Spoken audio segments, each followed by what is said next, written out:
जरूरी सूचना है आप सभी स्टूडेंट्स के लिए, स्टडी फॉर सिविल सर्विसेज का Android app Google play store में आ चुका है, उसको प्लीज तुरंत इंस्टॉल कर लीजिए।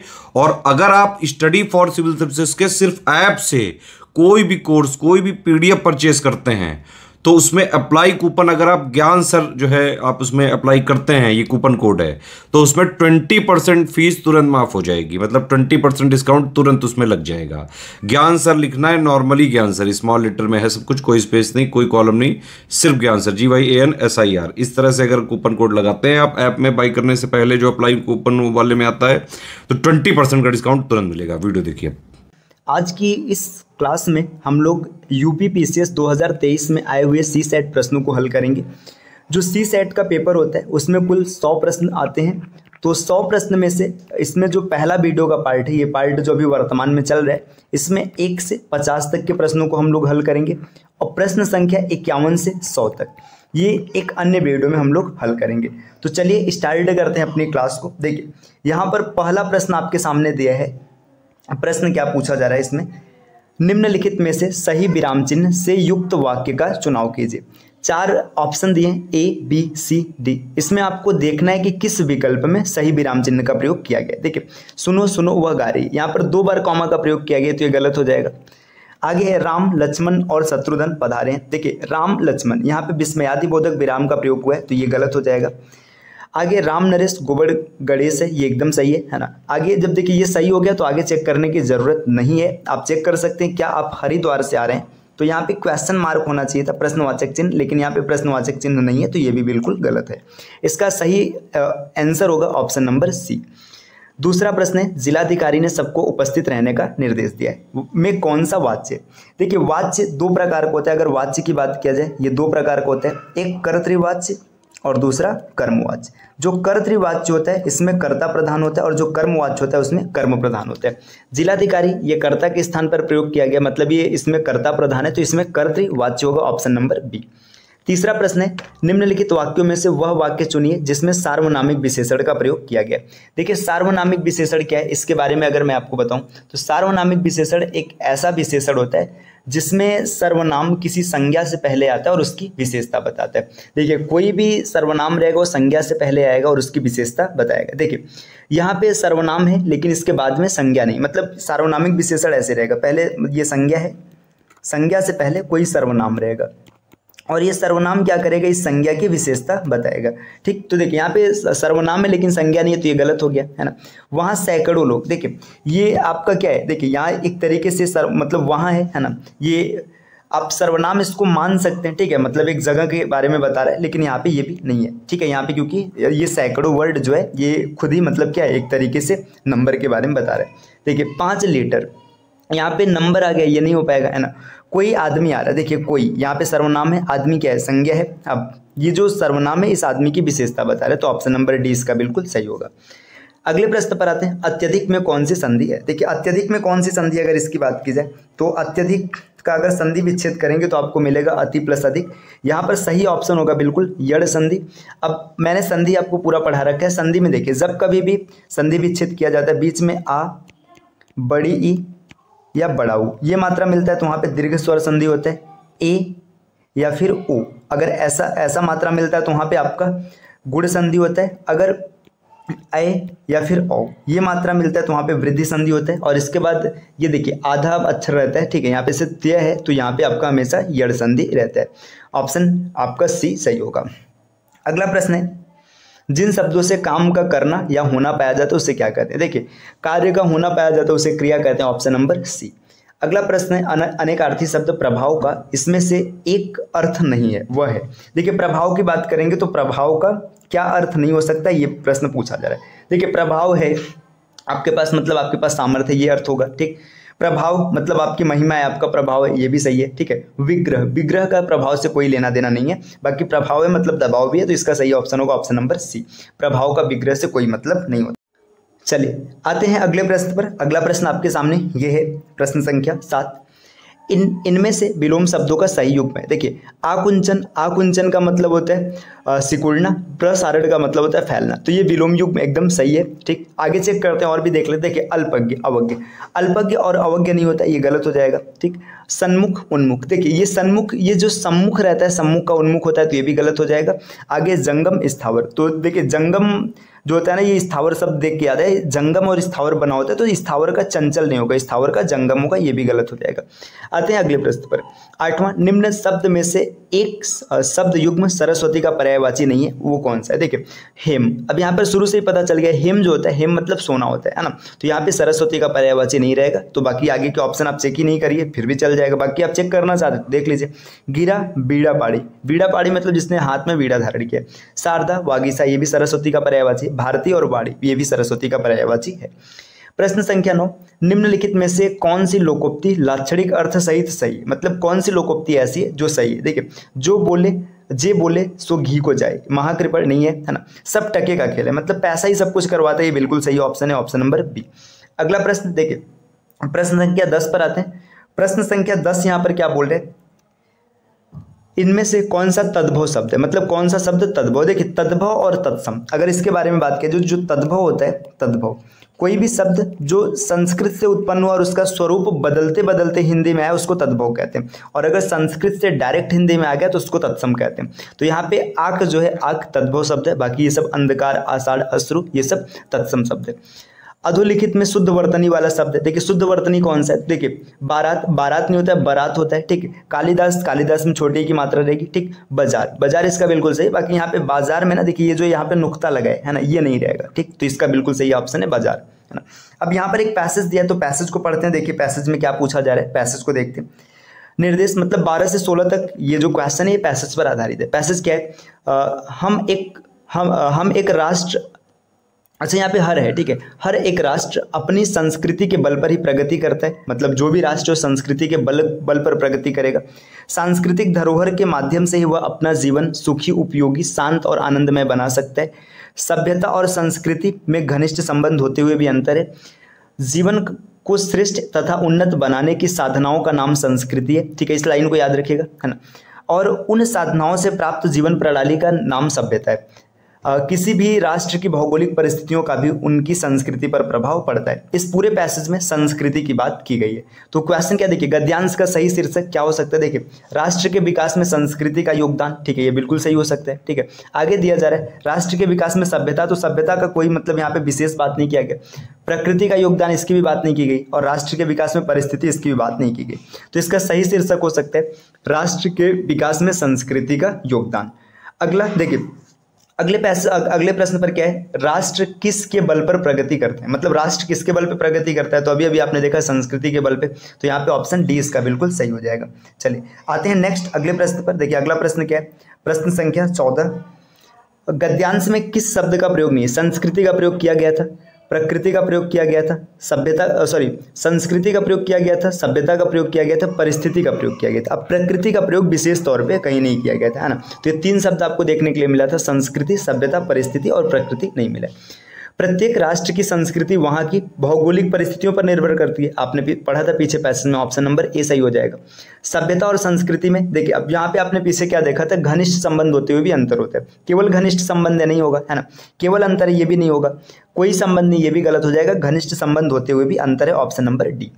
द्विरुक्ति संबंधी अशुद्ध शब्द नहीं है। देखिए यहाँ पे बोला जा रहा है ना कि जो द्विरुक्ति संबंधी अशुद्ध शब्द है वो नहीं है, मतलब कौन सा शब्द शुद्ध होगा।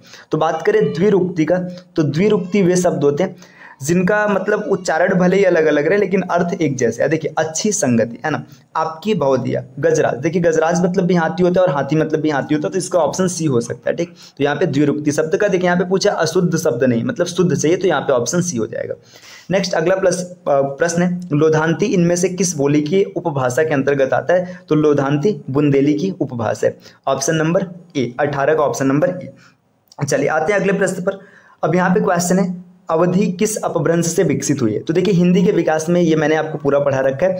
जो अवधि है ये अवधि, बघेली, छत्तीसगढ़ी, है ना, ये सब अर्धमागधी अपभ्रंश से विकसित हुए, ठीक। अब अगला है, निम्नलिखित में से शुद्ध वाक्य। देखिए श्री कृष्ण के अनेकों नाम है, तो अनेकों ये प्लूरल नहीं बनेगा, गलत हो जाएगा, है ना। श्री कृष्ण के अनेक नाम है, ये सही हो सकता है। देखिए छात्रों ने प्रधानमंत्री को अभिनंदन पत्र प्रदान किया, तो अपने से बड़ों को प्रदान नहीं किया जाता, ये गलत हो जाएगा। साहित्य और जीवन का घोर संबंध है, ठीक है, तो यहाँ पे ये भी सेंटेंस में अशुद्धि दिख रही, तो बिल्कुल सही ऑप्शन होगा, ऑप्शन नंबर बी। निम्नलिखित में से किस एक वाक्य में कि एक शब्द में व्यंजन वर्ण की अशुद्धि, मतलब इसमें कौन सा ऐसा वाक्य जहाँ पे व्यंजन में गलती। तो देखिए जमींदार के पास 2 सिपाही थे, यहाँ पे व्यंजन में कोई गलती नहीं दिख रहा है ना, उसे धोखा देकर लूट लिया गया। देखिए जो धोखा वर्ड है ना, धोखा नहीं होता है, इसको लिखा जाता है धोखा, है ना। तो यहाँ पे व्यंजन की अगर आप त्रुटि देखेंगे तो यहाँ पे क की जगह ख होना चाहिए, तो यही ऑप्शन बिल्कुल सही होगा, ऑप्शन नंबर बी। अगला प्रश्न, निम्नलिखित में से कौन सा शब्द तत्सम नहीं है। इस प्रश्न का उत्तर आपको कमेंट करना है, क्योंकि तत्सम और तद्भव क्या होता है मैंने शुरू में आप एक्सप्लेन कर दिया। तो क्वेश्चन नंबर 22 का आंसर जो भी बनेगा आप कमेंट कीजिएगा। चलिए आते हैं अगले प्रश्न पर, प्रश्न संख्या 23। घोंगा बसंत मुहावरे का अर्थ है। देखिए घोंगा बसंत, आप अगर उत्तर प्रदेश से होंगे तो इस शब्द को एकदम अच्छे से जानते होंगे, प्रयोग किया जाता है। घोंगा बसंत का मतलब होता है मूर्ख होना, ऑप्शन नंबर बी। गंगा का पर्यायवाची नहीं है, देखिए भागीरथी है ना, यहाँ पे भागीरथी या भागीरथ बोला जा रहा है, ठीक है। त्रिपथका, देव नदी है ना, ये सब गंगा के पर्यायवाची। जो रवि तनया है ये सूर्य का पर्यायवाची, सॉरी यमुना का पर्यायवाची। रवि मतलब सूर्य, तनया मतलब पुत्री, सूर्य की पुत्री ये माना जाता है यमुना जी को, ठीक है। तो यहाँ पे ऑप्शन सी सही होगा। विसर्ग का उच्चारण स्थान क्या है, तो विसर्ग का उच्चारण स्थान कंठ होता है, ये मैंने डिस्कस कर रखा है डिटेल में। चलिए अब आते हैं, देखिए हिंदी के 25 क्वेश्चन यहाँ से आए हुए थे। अगर आप सही से हिंदी को क्लियर करते तो आप हिंदी में से ना 25 में से कम 20 क्वेश्चन आप आराम से टैकल कर लेते, आपको कोई भी दिक्कत नहीं बनती। चलिए next, instruction for the question number 26 to 30 है ना, 26 से 30 तक के लिए इंस्ट्रक्शन दिया है। Read the following passage carefully and answer the following question that follow. Passage को पढ़ना और उसका उत्तर देना है। We in India have our own special problem, हम भारत में हम सबके अपने स्पेशल प्रॉब्लम है। नो वन कैन डिनाई, कोई मना नहीं कर सकता। That some of them are of a serious nature and must be attacked with vigour and determination, मतलब सबके पास यहाँ पे बोला जा रहा है कि सबकी अपनी अपनी सीरियस समस्याएं और उनमें कुछ डिटर्मिनेशन की बात की जा रही है। देखिए our national objective have been defined clearly, मतलब जो हमारा नेशनल ऑब्जेक्टिव इसको क्लियरली डिफाइन किया गया है। वी एम्स, हम मतलब ऐसा उम्मीद रखते हैं या फिर ऐसी कोशिश करते हैं at providing every citizen with the basic necessities and complete freedom to lead a life of his or her on choice, कि मतलब जितने भी नागरिक हैं उनको उनकी स्वतंत्रता के आधार पर उनका जीवन प्रदान किया जाए। We aim to create a democratic society, हम ऐसी मतलब उम्मीद रखते हैं या फिर ऐसा कोशिश करते हैं कि एक डेमोक्रेटिक सोसाइटी को बनाया जाए। Strong and free of free in which every citizen, मतलब मजबूत और उसमें हर नागरिक स्वतंत्र रहे। आगे irrespective of his religious beliefs will occupy an equal and honoured place, मतलब उसे देखिए जो भी उसका रिलीजियस बिलीफ है ना, उसको इक्वल और ऑनर्ड प्लेस मिले, व्यक्ति को मिले, है ना। And we given full and equal opportunities for growth and service, और सबको मतलब क्या हो ग्रोथ के लिए इक्वल अपॉर्चुनिटी मिले। We aim at ending untouchability, मतलब ये एम करते हैं कि जो अनटचेबिलिटी छुआछूत है वो समाप्त हो जाए। एंड डूइंग अवे विथ, और दूर किया जाए। डूइंग अवे विथ एक फ्रेज होता है जिसका अर्थ होता है दूर करना, एबॉलिश करना, समाप्त करना। The present inequality of status and wealth, है ना, मतलब ये बोला जा रहा है कि जो डूइंग अवे विथ है ना, मतलब दूर कर दिया जाए जो प्रेजेंट स्टेटस है असमानता और इसके बाद धन दौलत का। We are opposed to the concentration of wealth in few hands, मतलब हम इस चीज़ का विरोध करते हैं कि कुछ विशेष हाथों में धन संपदा हो, मतलब पावर कुछ विशेष हाथों में। देखिए in this passage could most probably be a part of, मतलब ये पूरा का पूरा पैसेज किसका पार्ट हो सकता है। तो ये पैसेज पढ़ के आपको पता चल रहा है कि यहाँ पे भाषण जैसे कुछ भावना निकल के आ रही है ना, स्पीच दिया जा रहा है। तो इंडियन कॉन्स्टिट्यूशन में इसका जिक्र नहीं है ना, बुक नहीं हो सकता है ना, पर्सनल लेटर भी नहीं हो सकता, तो यहाँ पे स्पीच हो जाएगा, है ना, स्पीच की सेंस आ रहा है। According to the author of our national objective is to, मतलब जो ऑथर है ऑथर के हिसाब से हमारा नेशनल ऑब्जेक्टिव क्या है। तो आपने पैसेज पढ़ा, पैसेज में हर जगह जिक्र किया जा रहा था कि भारत के प्रत्येक व्यक्ति को स्वतंत्रता मिले, उनके अधिकार मिले। तो देखिए क्रिएट अनइक्वल अपॉर्चुनिटी, अनइक्वल मतलब ऐसा नहीं होगा, है ना। Promote individual freedom and prosperity, मतलब एक व्यक्ति के मतलब फ्रीडम को और प्रॉस्पेरिटी को आगे बढ़ाया जाए, ये भी नहीं है ना। देखिए and economic prosperity in the country, है ना।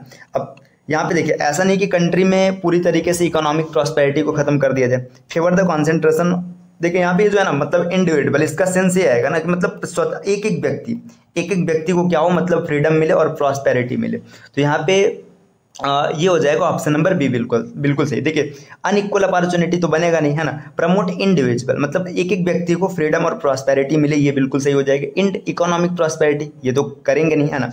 फेवर द कॉन्सेंट्रेशन ऑफ, तो ये भी गलत हो जाएगा, ऑप्शन नंबर बी इसका बिल्कुल सही होगा। चलिए आते हैं नेक्स्ट अगले प्रश्न पर, आते हैं प्रश्न नंबर 29 पे। क्वेश्चन नंबर 29 क्या है, देखिए the underline word in the passage vigour mean, है ना। ये जो विगर मीन है इसका मतलब क्या होगा, तो इसका मतलब जो होता है फोर्स होता है, ऑप्शन नंबर बी। अब आगे what is the synonym of the phrasal verb doing away with. Doing away with passage पढ़ते समय मैंने इसको टिक किया था, है ना, इसका मतलब होता है एबॉलिश करना। ऑप्शन नंबर ए हो जाएगा। आगे है change the voice and select the correct passive voice from the given option. मतलब इसको इसका वॉइस बदलना है ना, और इसको क्या करना है, मतलब सही से देखना है कि इसमें कौन सा ऑप्शन बिल्कुल सही होगा। समवन गिव हर बुलडॉग, मतलब किसी ने उसे बुलडॉग दिया। देखिए यहाँ पे क्या हो जाएगा, देखिए ये गिव है, गिव मतलब पास्ट इंडेफिनिट की भावना आप यहाँ पे आ रही है, मतलब ये पास्ट इंडेफिनिट है। तो पास्ट इंडेफिनिट में जब पैसिव में कन्वर्ट किया जाता है तो वो क्या होता है, वाज मिलता है वहाँ पे हेल्पिंग वर्ब। तो पहला ऑप्शन देखो यहाँ पे हो सकता है, अभी आगे देखा जाएगा, है ना। यहाँ पे देखिए दूसरा भी हो सकता है। देखिए बाकी ये तीसरा और चौथा ये तो यहाँ से कैंसिल हो गया। क्यों कैंसिल हो गया, क्योंकि यहाँ पे आपको वाज नहीं दिख रहा है, ठीक। She was given a bulldog, ठीक है, ये भी अभी होल्ड करते हैं। आगे a bulldog was given to her, तो देखिए सी वाज गिवन, यहाँ पे अब इसका मतलब वो नहीं है, ठीक है। A bulldog was given to her, ये इसका बिल्कुल सही ऑप्शन होगा, आंसर ऑप्शन नंबर बी। अगले प्रश्न पर आते हैं। अगला प्रश्न है fill in the blank with the appropriate word given below. मतलब जो नीचे डेटा दिया इससे आपको क्या करना है, ऑप्शन को भरना है। तो देखिए यहाँ पे इसमें ब्लैंक को भरना है। देखिए द एयर इंडिया, है ना, कंसेंशियल टिकट्स दीज डेज। देखिए जहाँ पे एयर इंडिया की बात हो रही है और दीज डेज मतलब काम अभी भी चल रहा है। जब काम चल रहा है तो इशूड नहीं होगा, है ना। इसके बाद इशूसेस भी नहीं होगा, है ना, ये भी नहीं होगा। तो इज इशूइंग मतलब एयर इंडिया इस समय इशू कर रहा है कंसेशनल टिकट दीज डेज, मतलब इन दिनों। ऑप्शन नंबर ए इसका बिल्कुल सही होगा। चलिए आते हैं अगले अगले प्रश्न पर। अगला प्रश्न यहाँ पर क्या दिया है, क्वेश्चन नंबर 33, है ना। क्वेश्चन 33 है transform the following simple sentence into complex sentence, है ना। मतलब इस सिंपल सेंटेंस को कॉम्प्लेक्स सेंटेंस में बदलना है। ही एडमिटेड हिज मिस्टेक, ठीक है, ही मतलब उसने एडमिटेड मतलब स्वीकार कर लिया, हिज मिस्टेक, ठीक है। तो इसका जो कॉम्प्लेक्स रूप होगा ये ऐसा होगा कि उसने मान लिया कि उसने गलती किया था। देखिए he admitted that he was mistaken ऐसा नहीं होगा, ठीक है। आगे देखिए he admitted to making a mistake, ये भी नहीं होगा। आगे he admitted that he was making a mistake, ये भी गलत हो जाएगा। तो यहाँ पे ऑप्शन नंबर डी बिल्कुल सही हो जाएगा। ही admitted that he had made a mistake, मतलब उसने स्वीकार कर लिया कि उसने एक गलती किया था। आगे select the correct indirect speech. अब आपको इनडायरेक्ट चूज करना है। I said to him let's go out for a walk, ये इसका इनडायरेक्ट क्या होगा आपको कमेंट करना है। चलिए आते हैं अगले स्लाइड पर। अगला स्लाइड यहाँ पे मतलब ये जो अगला क्वेश्चन है, देखिए क्वेश्चन क्या दिया है, रुकिए ये क्या हो रहा है। चलिए अगला प्रश्न आपका यहाँ पर दिया which of the following is correctly punctuated. मतलब कौन सा ऐसा सेंटेंस है जिसमें सही से पंक्चुएशन का यूज किया गया, मतलब जो भी विराम चिन्ह है इसका बिल्कुल सही यूज है। देखिए what a beautiful painting did you paint it, ठीक है। अब यहाँ पे देखिए अगर आप इसको एक्सक्लामेशन के तौर पे लेंगे, देखिए पहले तो दो तरीके से सही हो सकता है, या तो यहाँ पे क्वेश्चन मार्क आना चाहिए या तो बीच में कहीं एक्सक्लामेटरी मार्क आना चाहिए, जिसमें से कुछ नहीं तो ये गलत हो जाएगा। आगे what a beautiful painting did you paint it, है ना, एक्सक्लामेशन मार्क, है ना, ब्यूटीफुल पेंटिंग यहीं पर आना चाहिए था, ये भी गलत हो जाएगा। आगे है what a beautiful painting did you paint it, ये भी गलत हो जाएगा। ये इसका बिल्कुल सही ऑप्शन है, ऑप्शन नंबर डी। चलिए आगे है choose the correct word which is opposite to the meaning of the given word, recede, है ना। रिसीड का मतलब होता है एक तरीके से पीछे हटना, है ना, मतलब रिसीड का मतलब होता है पीछे हटना। तो एडवांस का मतलब क्या हो जाएगा, आगे बढ़ना, है ना, फॉरवर्ड होना, ठीक है। तो ये इसका बिल्कुल सही ऑप्शन हो जाएगा, ऑप्शन नंबर ए, ठीक। अगला प्रश्न आपके सामने है find out the miss spelled word, है मतलब कौन सा ऐसा वर्ड है जिसमें मीनिंग गलत है। तो देखिए सीज बिल्कुल सही मीनिंग है ना। डिसीव DECIEVE, है ना। देखिए डिसीव की जो मीनिंग है ना, डिसीव की मीनिंग DE, है ना, CIEVE, है ना, ये भी बिल्कुल सही दिख रहा है। डिसीव मतलब धोखा देना। विलीव ये भी सही दिख रहा है ना। रेन का मतलब होता है साम्राज्य, जिसमें सभी ऑप्शन बिल्कुल सही दिख रहे हैं ना। या DE, देखिए डिसीव की मीनिंग ना ये नहीं होती, ये होती है DECEIV, है ना। तो ये ऑप्शन होगा डिसीव, ठीक। ये इसका बिल्कुल सही ऑप्शन होगा, ऑप्शन नंबर बी। चलिए आते हैं अगले प्रश्न पे। यहाँ पे देखिए दिया choose the correct one which best expresses the meaning of the phrasal of underline word. जो अंडरलाइन किया गया like a कॉग in a wheel, है ना। लाइक अ कॉग का मतलब होता है एन अनइम्पॉर्टेंट पर्सन, मतलब एकदम ऐसे समझ दो ना जिसका कोई महत्व नहीं है ना। तो यहाँ पे हो जाएगा ऑप्शन नंबर डी। आते हैं अगले प्रश्न पर, क्वेश्चन नंबर 39। अब यहाँ पे दिया है choose the correct word which expresses the meaning of the underline word in the given sentence, है ना। पेंचेंट, है ना। पेंचेंट का मतलब होता है एक तरीके से बहुत जो चीज़ों को पसंद कर रहा है उसके प्रति उसका रुझान है, उसको देखने की उसकी इच्छा है ना। तो यहाँ पे पेंचेंट का बिल्कुल सही ऑप्शन हो जाएगा लाइकिंग, ऑप्शन नंबर सी, है ना। चलिए आते हैं अगले प्रश्न पर, क्वेश्चन नंबर 40। क्वेश्चन नंबर 40 क्या है, consider the following sentence and choose the correct option, है ना। अब यहाँ पे इस क्वेश्चन को आप सॉल्व कर लीजिएगा। देखिए, इस पार्ट 1 में हम लोगों ने 1 से 40 तक के क्वेश्चन के सॉल्यूशन को देखा है ना, विस्तार में समझा है कि कौन सा ऑप्शन सही होगा। तो आज हम लोग हिंदी और इंग्लिश, है ना, हिंदी एंड इंग्लिश, ये 2 सेक्शन को कवर किए, तो इसको यहाँ पे स्टॉप करते हैं। ठीक है, अगला जो क्लास होगा, अब देखिए मैंने स्टार्ट में बोला था कि 50 तक हम लोग कवर करेंगे, लेकिन अब हिंदी और इंग्लिश का सेक्शन डन हो गया, तो मुझे लग रहा है कि यहाँ पे इसको स्टॉप कर देना चाहिए। देखिए आगे से ना ये रीजनिंग का सेक्शन है ना, इसमें कुछ मैथ्स के क्वेश्चन होंगे और इंटरपर्सनल स्किल होगा। तो ये जो बचे हुए क्वेश्चन है 60 क्वेश्चन जो आपके बच रहे हैं ना, इसको हम लोग नेक्स्ट वीडियो में कवर करेंगे।